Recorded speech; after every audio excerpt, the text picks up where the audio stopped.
నమస్తే, welcome to GR TV. నేను నరేష్.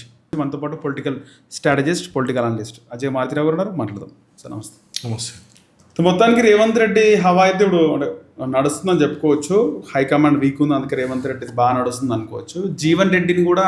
జీవన్ రెడ్డి మనస్తాపం చెంది ఆయన పార్టీ నుంచి బయటకు వచ్చినా లేకపోతే తప్పించినారా? అంటే చాలామంది చెప్తుంటారు, పెద్ద పెద్ద రాజకీయ నాయకులు, రాజకీయ దురంధరులు అంటాం కదా, దురంధరులు అని ఏం చెప్తుంటారంటే రాజకీయాల్లో హత్యలు ఉండవు, ఆత్మహత్యలు ఉంటాయని చెప్పి. రైట్. సో ఇది జీవన్ రెడ్డి గారిది హత్యనా ఆత్మహత్య అనేటువంటిది కాలమే చెప్తారు. ఇప్పుడు మీరు అన్నారు కదా, Revanth Reddy one man show అయిందో, పార్టీ పట్టు వచ్చింది అందుకని అంటే ఒక రకంగా ఆయన స్టేట్మెంట్ ఇస్తున్నాడు కదా, రేవంత్ రెడ్డి వల్ల నేను బయటకు వచ్చాను, రేవంత్ రెడ్డి సంజయ్ ఎమ్మెల్యేని బాగా వెనకేసుకొని రావడం, ఇంపార్టెన్స్ ఇవ్వడం. కానీ ఆయన జాయిన్ చేసుకునేటప్పుడు చెప్పకుండా జాయిన్ చేసుకోవడం పెద్ద తప్పు అనుకోవచ్చు సార్. అబ్సల్యూట్లీ సీనియర్ లీడర్ కాబట్టి కన్విన్స్ చేసి తీసుకోవాల్సి ఉంది. అంటే ఎందుకంటే ఏదైనా ఎంత ఉండదు, మనిషిలో ఏముంటుందంటే ఒక ఇగో ఉంటుంది కదా, ముందే చెప్పి ఎందుకు తీసుకున్నాం కారణాలు చెప్పి మీకు ఇంపార్టెన్స్ ఉంటుంది, మీకు ఆ స్థానం ఉంటుంది, లేదో రకంగా ఆ మూమెంట్లో ఆయనని బుజ్జగించడానికి ఆయన కంటే ఎక్కువ మీకే గుర్తింపు ఉంటుందని చెప్తే ఆయననే కూర్చొని ఆయన సంజయ్తో పాటు ఆయన కూడా వచ్చేవాడేమో జైనింగ్.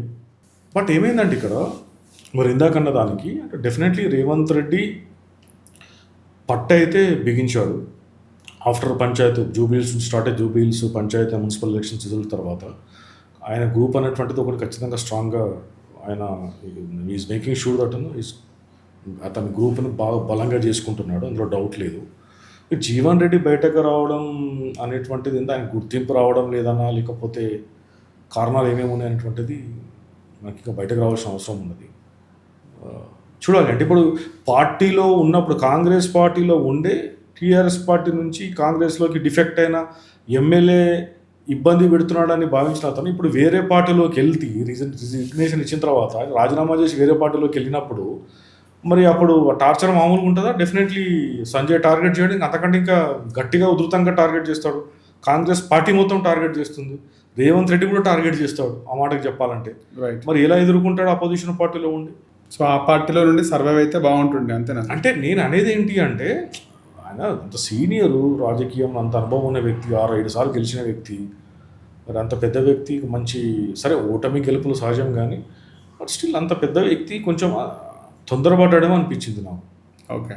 అంటే ఆ సిచ్యువేషన్ అక్కడే లేదు. మీరు చూసుకుంటే బాన్స్వాడలో ఏనుగు రవీందర్ రెడ్డి అని చెప్పేసి ఎమ్మెల్యే ఎల్లారెడ్డి నుంచి 5-6 టైమ్స్ ఆయన గెలిచాడు. ఓకే. ఆయన మొన్న లాస్ట్ టైము ఎల్లారెడ్డి కావాలనుకుంటే మదన్ మోహన్ రావు అక్కడ వచ్చి పాగేసేసరికి బాన్స్వాడ చేసేసరికి సర్వేలు అన్నింటిలో కూడా ఆయన పేరు వచ్చేసరికి లాస్ట్ మూమెంట్లో ఆయన అక్కడ షిఫ్ట్ చేస్తారు. ఓకే. బాన్స్వాడలో ఆయన దురదృష్టవశాత్తు ఏమైపోయిందంటే సరే ఓడిపోయినా కూడా నేనే కాన్స్టిట్యున్సీ ఉంటాను అనుకున్న తరుణంలో కూడా మళ్ళీ ఆయన పోచారం శ్రీనివాస్ రెడ్డి ఈ పార్టీలో రావడంతో ఇప్పుడు అదే సిమిలర్ మరి అట్లా అని చెప్పి ఆయన బీఆర్ఎస్ పార్టీలకు బీజేపీ పార్టీకి జంప్ కాలేదు కదా.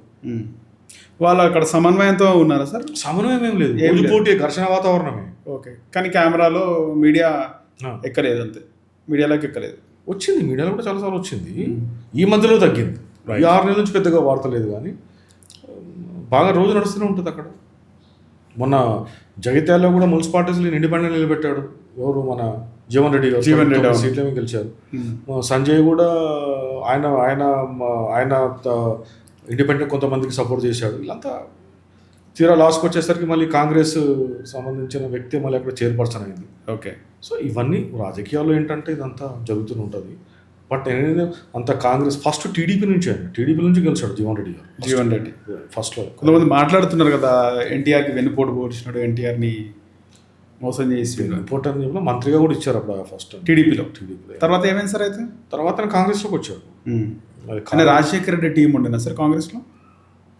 లేదు, రాజశేఖర్ రెడ్డి 1999లో కదా పెద్దగా స్టేట్ లెవెల్గా అంతమంది పీసీసీ ప్రెసిడెంట్ ఉన్నా కూడా తక్కువ టైంలో ఉన్నాడు ఆయన అప్పుడు 80sలో. ఓకే. బట్ 1999లో కదా పీసీసీ ప్రెసిడెంట్ అయింది. సో అప్పుడు ఆ టైం లోపల అప్పటికే వచ్చాడు కదా ఆయన, నాకు తెలిసి 88-89లో వచ్చాడు అనుకుంటా మన జీవన్ రెడ్డి గారు. ఓకే. సో అప్పటి నుంచి కాంగ్రెస్ మ్యాన్గానే ఉన్నాడు. నేను చెప్పేది ఏంటి అంటే సరే వ్యక్తిగత ఎవరి ఆలోచనలు అభిప్రాయాలు వాళ్ళకు ఉంటాయి కానీ మరి కాంగ్రెస్ మ్యాన్గా ఉన్నటువంటి అంత సీనియర్ లీడర్ బీఆర్ఎస్ పార్టీలో ఎంతవరకు సర్దుకుపోతాడు అంటే ఇప్పుడు వస్తున్నటువంటి సమాచారం ప్రకారంగా బీఆర్ఎస్ పార్టీలో జాయిన్ అవుతారని ఒక దగ్గర ధర్మపురి అరవింద్ సీనియర్ రాండి నేను భుజాముల మీద మోస్తానని చెప్పేసి అరవింద్ చెప్పడము, గౌరవిస్తానని చెప్పడము అని అంటాడు. సరే నేను అనుకోవడము చూడాలి, రాజకీయాలు ఏదైనా జరగవచ్చు.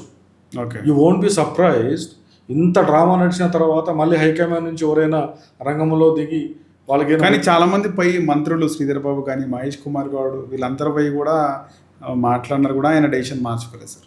డిసిషన్ మార్చుకోలేదు. నేను ఏమంటానంటే ఎందుకు జీవన్ రెడ్డి గారు అలకపోందారు చెప్పండి, రీజన్ ఏంది చెప్పండి. అక్కడ ఆయన అట్లీస్ట్ ఓ ఎమ్మెల్సీ ఆశించాడు, మొన్న రాజ్యసభ ఎంపీ ఆశించాడు, గుర్తింపు ఆశించాడు. కారణము ఆయన సంజయ్ వచ్చి ఎమ్మెల్యేని తీసుకోవడం కాదు, అక్కడ అదొక కారణమై ఉండొచ్చు, నేను గుర్తింపు లేదు కదా. కానీ ఆయనకి ఎమ్మెల్యే ఓడిపోయాడు, ఎంపీ కూడా మొన్న ఓడిపోయాడు కదా సార్ నిజామాబాద్.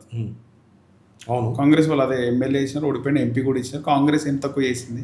చాలా మంది ఓడిపోయినారు కదా కాంగ్రెస్లో, అంతమంది ఓడిపోయారు. ఈయన ఒక్కడే కాదు కదా, చాలా మంది కూడా ఓడిపోయిన వాళ్ళు ఉన్నారు కాంగ్రెస్లో.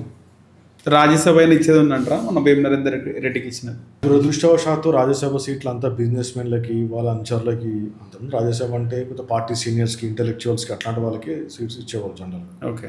అట్లాంటిది ఇప్పుడు పరిస్థితి అంతా చంద్రబాబు నాయుడు గారు వచ్చినప్పటి నుంచి కూడా రాజ్యసభ సీట్ల యొక్క స్వరూపం మారిపోయింది మొత్తం. బిజినెస్ వాళ్ళు అందరూ కూడా అంతే కదా, అంటే పార్ట్ టైం పొలిటీషియన్స్ ఉంటున్నారు పాలిటిక్స్లో. అంతే కదా, అంతేనా సార్?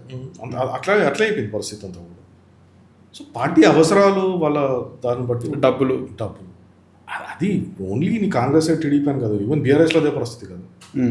వద్యరాజు రవిచంద్రకి రాజ్యసభ ఎంపీ ఇస్తే అదే వచ్చింది గ్రానైట్. ఎవరు సార్? వద్యరాజు రవిచంద్ర అని వరంగల్ నుంచి రాజ్యసభ ఎంపీ అప్పుడు ఇచ్చినప్పుడు బీఆర్ఎస్ సెకండ్ టర్మ్లో. అదే అరే బిజినెస్ మ్యాన్ కాబట్టి, అంటే రియల్టర్లు, బిజినెస్ మ్యాన్, గ్రానైట్ బిజినెస్ అది ఇదంతా ఈ గవర్నమెంట్ ఆఫీషియల్స్. సో ఇట్లా ఈ రకంగా ఎమ్మెల్సీస్ కూడా అదే అవుతున్నాయి కదా. పార్టీకి ఫండ్ కరో ఓర్ ఎమ్మెల్సీ లేదు, రాజ్యసభ ఎంపీ లేదు, అదే కదా పరిస్థితి ఉంది. రైట్. ఆ కోణంలో వచ్చింది.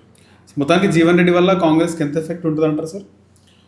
అంటే ఒక రకంగా ఇప్పుడు ఇంత అంటే జనరల్గా డిఫెక్షన్స్ గోడ దూకడం అనేటువంటిది జనరల్గా మనం ఒక సంవత్సరం ముందు చూస్తాం.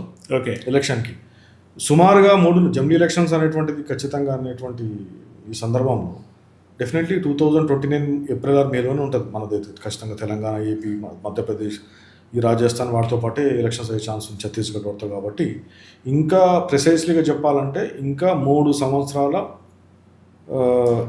ఉన్నటువంటి ఈ టైంలో 3 సంవత్సరాలు 4 నెలల టైంలో ఇంత ముందుగానే వెళ్ళిపోవడం అనేది కాంగ్రెస్ పార్టీ దెబ్బన సీనియర్ లీడరే కదా.